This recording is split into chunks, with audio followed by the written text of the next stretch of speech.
Dans le monde du football français, il y a aussi malheureusement des problèmes qui méritent un gros coup de projecteur. En Picardie, écoutez bien, un footballeur amateur sérieusement blessé lors d'un match se bat depuis 13 ans déjà pour être indemnisé. Alors problème matériel, morale en berne évidemment, reportage d'Arantxa Belderin et Gérard Payen. La vie de Christophe Gamin bascule en février 2000 au cours d'un banal match de football amateur. À la 84e minute, ce jeune père de famille est victime d'un mauvais tacle. Deux cervicales brisées, la moelle épinière comprimée, il devient tétraplégique à 28 ans. Le footballeur amateur veut faire jouer l'assurance de sa licence FFF, mais celle-ci ne suffit pas à couvrir les frais médicaux. Christophe Gamin n'a pas d'assurance complémentaire. Son club ne lui a jamais conseillé d'en prendre une, un club qui lui-même n'a jamais souscrit de responsabilité civile. Je pensais être complètement couvert. C'est un préjudice qui se monte à 6 millions d'euros. Et là, j'ai rien. 689 € par mois uniquement, on m'a oublié, on m'a laissé de côté. Je suis écœuré, le football, la fédération engendre tellement d'argent.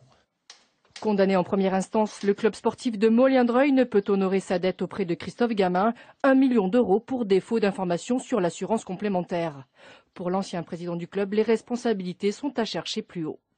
Je pense que si le district, la ligue avait fait un petit formulaire en disant attention, lorsqu'on crée un club, lorsqu'on reprend un club, il nous faut tel formulaire, tel papier, telle assurance, je pense qu'il n'y aurait pas ce genre de souci aujourd'hui. Puisque le club ne peut pas payer, la condamnation en appel s'étend à la Ligue, au district et à la Fédération française de football. Un joueur, lorsqu'il prend sa licence, court un risque parce que l'activité sportive est risquée et qu'il doit donc avoir intérêt à souscrire un contrat d'assurance pour le couvrir en cas de pépin.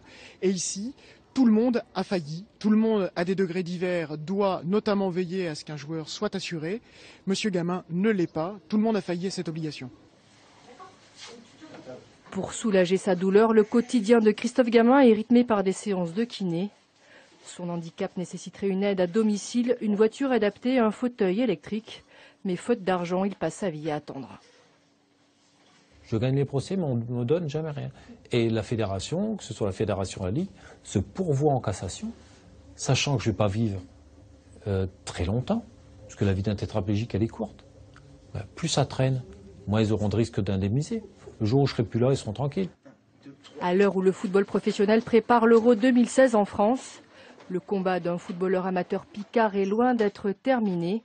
Son souhait, un accord à l'amiable avec la FFF, mais cette dernière reste muette.